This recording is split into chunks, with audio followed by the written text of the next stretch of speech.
इसी बीच एक बड़ी खबर आपको बता दें जो कि अरविंद केजरीवाल से जुड़ी हुई है। केजरीवाल पर ईडी ने सुप्रीम कोर्ट में एक हलफनामा दाखिल किया है। क्या लिखा है वो भी आपको बता देते हैं। ईडी ने अपने हलफनामे में कहा है कि चुनाव के लिए प्रचार करने का अधिकार ना तो मौलिक अधिकार है, ना ही संवैधानिक अधिकार और ना ही कानूनी अधिकार है। किसी भी राजनीतिक नेता को चुनाव लड़ने के लिए अंतरिम जमानत नहीं दी गई है, भले ही वो चुनाव लड़ने वाला उम्मीदवार ही क्यों ना हो।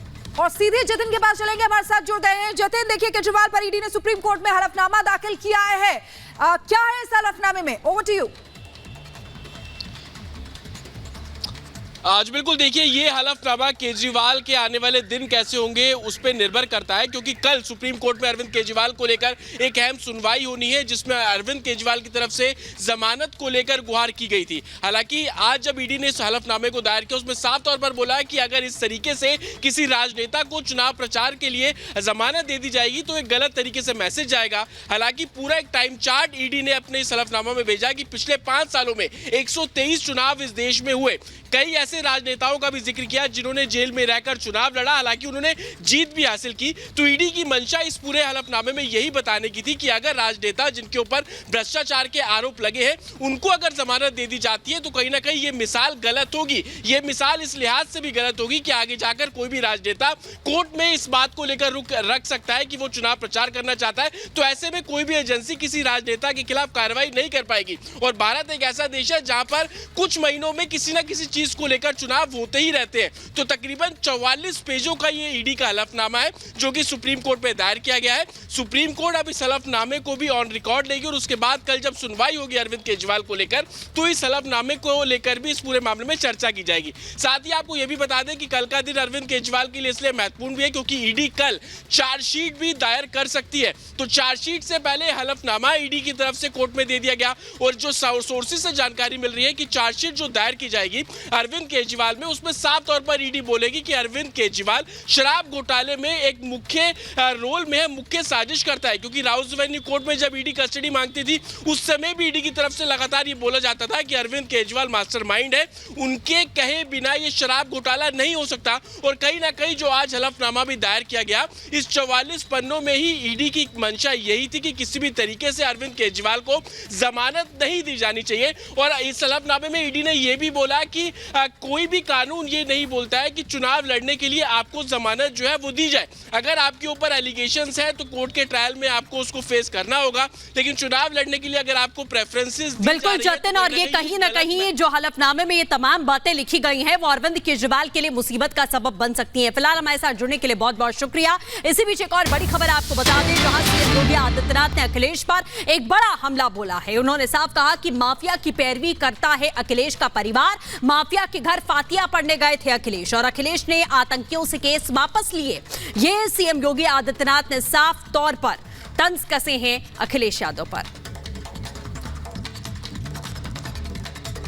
ये समाजवादी पार्टी क्या ये राजनीति करेगी? और इसको तो जनता जनार्दन के बीच जाने का कोई अधिकार ही नहीं है, क्योंकि इन्होंने नैतिकता खो दी है। जब सत्ता में थे खूब लूट खसोट किए, परिवार के सिवाय किसी को इन्होंने बख्शा नहीं। और पैरवी किसके करते थे? 2 प्रकार के लोगों की पैरवी करते थे, या तो अपने परिवार की या आतंकवादियों की और माफिया और अपराधियों की। आप सोचो, हर बड़ा अपराधी, हर माफिया सपा का शागिर्द था कि नहीं था? था ना। आप सोचो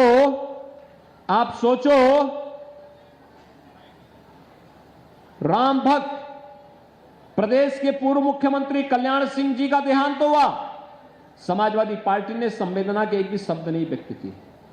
लेकिन अभी हाल ही में एक माफिया मरा था, उसके घर में पहुंचे थे नहीं फतिया पढ़ने के लिए।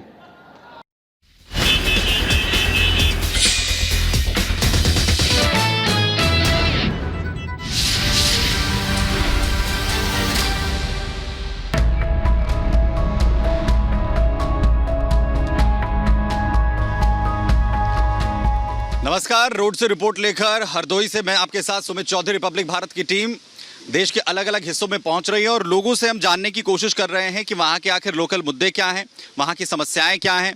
और कुछ लोग हैं हमारे साथ यहाँ पर हरदोई में एक चाय की दुकान पर यहाँ पर हम पहुंचे हैं। और ये लोग जो चाय पीने आते हैं राजनीति की बात तो खूब करते होंगे आप? नहीं, यहाँ राजनीति की बात नहीं होती है। अच्छा, नो। क्यों हरदोई के लोगों को पसंद नहीं है क्या बातचीत? हरदोई तो बड़ा पॉलिटिकली एक्टिव पॉलिटिकली है, लेकिन यहाँ पर नहीं, यहाँ पर कुछ नहीं।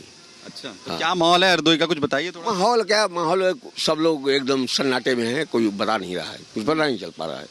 आप कह रहे हैं कि सरकार समस्याएं नहीं सुन रही है? सब सुन ही रही है। अरे भाई, कितने चैनल वाले जो हैं, प्राइवेट चैनल वाले हैं, क्या उनके कान में नहीं पहुंचती? कान में पहुंची और उसके बाद वो भी नहीं हो पा रहा है, तो क्या है ये? आपको वोट देंगे? और यहाँ पर जो समस्याएं हैं उनके बारे में भी सुनते हैं या नहीं सुनते हैं? यहाँ जो समस्या है, एक तो आपकी समस्या हो गई और जो लोकल लोगों की समस्याएं हैं तो उनके क्या हाल है? हमको रोड मैप से और मंदिर और मस्जिद से कुछ लेना देना नहीं, वो मेरा पेट नहीं भर देगा। अच्छा, जनता का जो मेन चीज है कि क्या उस चीज को कमी है उसको हम पूरा करें। न कोई नौकरियां न कुछ, 3-3, 4-4 लाख नौकरियां उसी तरह पड़ी है, न निकाला जाता है। निकाला जाता है तो वो ब्रेक हो जाती है, तो क्या फायदा है? जनता इससे बड़ा परेशान है भैया। हाँ भाई साहब, क्या नाम है साहब? मेरा रामजी यादव। क्या करते हो यादव जी? गाड़ी चलाते हैं। गाड़ी चलाते हो हरदोई में ही? जी। दूर दूर जाते हो गाड़ी लेके? तो क्या माहौल है हरदोई का? ठीक चल रहा, सब बढ़िया, सब अच्छा चल रहा। अब की बार 400 पार है बीजेपी सरकार। अब बाबा जी तो कह रहे थे कि कोई सुन ही नहीं रहा है यहाँ पर। सब सुन रहे हैं, सुन क्यों नहीं रहा भाई? अच्छा फायदा हो रहा है, कुछ फायदा हो रही है, अच्छा काम कर रही सरकार। अच्छा, और क्या मिल रहा है? रोजगार वगैरह, रोटी पानी सब, राशन सब टाइम से मिल रहा है? 2-2 बार राशन मिल रहा है, और क्या मिलेगा? क्या महंगाई बहुत तगड़ी है? कुछ नहीं, महंगाई तगड़ी है। उतना काम भी, उतना पैसा भी तो ठीक ठाक मिल रहा है, तो महंगाई क्या तगड़ी है? जमीनी माहौल बहुत खराब हुआ है। हाँ, समस्या जा है, न कोई नौकरी है न चाकरी है। खाली 5 किलो गेहूँ थोड़ा जिंदगी पार हो जाए। पढ़े लिखे लड़का रोडन पर घूम रहे, टेम्पू चलाओ, 5-5 रुपया की भीख मांग रहे हैं। तो कह रहे हमारे तो कोई महंगाई नहीं है, राशन मिल रहा है 2-2 टाइम, और क्या चाहिए? हो तो ये बोल रहे थे। भाई साहब कहाँ चले गए? बोल के निकल गए क्या? राशन तो काम थोड़ा चल पाए। राशन तो पैदा करके आदमी लोग, उसके बाद 500 को 1000-1200 को वो लेबर खराब हो जाती। सड़कें बन रही हैं? सड़कें बन रही, काम भी हो रहा, क्या नहीं हो रहा? बीजेपी सरकार में सब काम तो हो ही रहा है। सड़क बन रही, ज्यादा है नंबर की सड़क है, रोज एक्सीडेंट हो जाती। कहाँ पर सड़क बनी? हाईवे नहीं बने? अरे हाईवे तो मतलब क्या, तो शहर में सुधारी पाओ तो हाईवे पर आदमी जब तक चलो जाते, हाईवे तो बनवाई भी करी। शहर में गंदगी फैली है, शहर में बहुत कचड़ा भरो परो। शहर में तो हर जगह सफाई कर्मचारी आते हैं। पहले से बदले हालात? हाँ, हर बहुत कुछ बदल गया, अब क्या बदलेगा? पहले से कुछ बदला है? सबसे बड़ी समस्या है जो देहात वाले जानवरों के लिए, सबसे बड़ी समस्या जानवर हैं। अच्छा। क्योंकि जितनी भी खेती बाड़ी है जानवर से ही खराब हो रही है। अच्छा। जानवरों का कोई सोल्यूशन ही नहीं हो रहा है। सबसे बड़े जानवर का सोल्यूशन करवाएं, तो उसमें कम से कम जो आदमी खेती बाड़ी कर रहा है, कम से कम उसको तो कुछ फायदा मिले। अच्छा। वो सबसे बड़ी समस्या वही है। सबसे बड़ी समस्या जो है उसकी है। थोड़ा इधर आ जाइए, थोड़ा इधर आ जाइए आप लोग। वो कह रहे हैं कि जानवरों की समस्या है, कोई कह रहा है महंगाई की, और कह रहा है कोई इनकार कर रहा है। ऐसे समस्या आखिर में है कहाँ, और क्या समस्याएं हैं? हमारी तो समस्या सबसे बड़ी ये है कि जिस शिक्षा में तो भाई लोग हैं, ठीक है, सपा सरकार ने उनको 3500 से बढ़ा करके उनको टीचर बनाया, 35,000 मिलने लगा था। अच्छा। फिर इन्होंने क्या किया, 10,000 पे लाके छोड़ दिया। उसके बाद में इतनी बार उनसे मुलाकात की, ये सब आदमी परेशान है, लेकिन कभी 10 पैसा उन्होंने नहीं बढ़ाया। बस एक रटा है। मैंने तो 3500 से इनका 10,000 कर दिया, 3500 10,000 कर दिया। जब 35,000 से 10,000 पे ला दिए तुम, वो नहीं दिख रहा है। उस पे मतलब नहीं बोल रहे हैं। बोलना चाहिए, पैसा बढ़ाना चाहिए, नहीं बढ़ा रहे हैं। पता नहीं कौन सी दुश्मनी, सीधा एक ठप्पा लगा दिया, तुम सफाई हो, और फिर तुम वोट भी चाहते हो।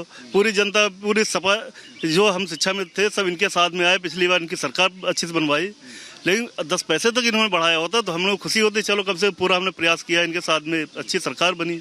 और मुझे 10 पैसे, ये मुद्दे जो है राज्य सरकार के भी हैं। अब जो चुनाव हो रहा है लोकसभा का हो रहा है, तो ये मुद्दा वहाँ इम्पैक्ट करेगा। मोदी जी ने बोला था बनारस में कि इनकी समस्या मेरी समस्या है, लेकिन उन्होंने क्या किया? अब जो उनकी समस्या है तो उसको हल करना चाहिए था। हाँ बिल्कुल। माहौल गर्मी तो बहुत ज्यादा है, लेकिन चुनावी माहौल की गर्मी इस बार काफी कम दिख रही है। मेन मुद्दे हैं जो अभी जैसे भाई साहब ने कहा, जो अपने युवा साथी हैं उनका रोजगार का मुद्दा पॉइंट तो है, वो कहीं ना कहीं इम्पैक्ट कर रहा है। ये बताइए, आपके तो नाम में ही राम है, और राम के नाम पर ही कह रहे हैं कि हम तो राम को लेकर आए हैं, और कुछ लोग कह रहे हैं कि जो राम को लाए हम उनको लाएंगे। लग रहा है आपको ऐसा ही होगा? हाँ, ऐसा होगा? ऐसा नहीं होगा। क्यों, क्या कारण है? केवल जनता बदलाव चाह रही। हाँ, क्यों, क्या कारण है ऐसा? कारण ऐसा है, लड़के हमारे इंटर पास अब रिक्शा चला रहे, बोलो ये सरकार में ये हो रहा है। बीजेपी सरकार में रिक्शा चलवा रही है। और महंगाई इतनी कमर तोड़ है जो हल्दी मिर्चा नहीं खरीद पा रहे हैं।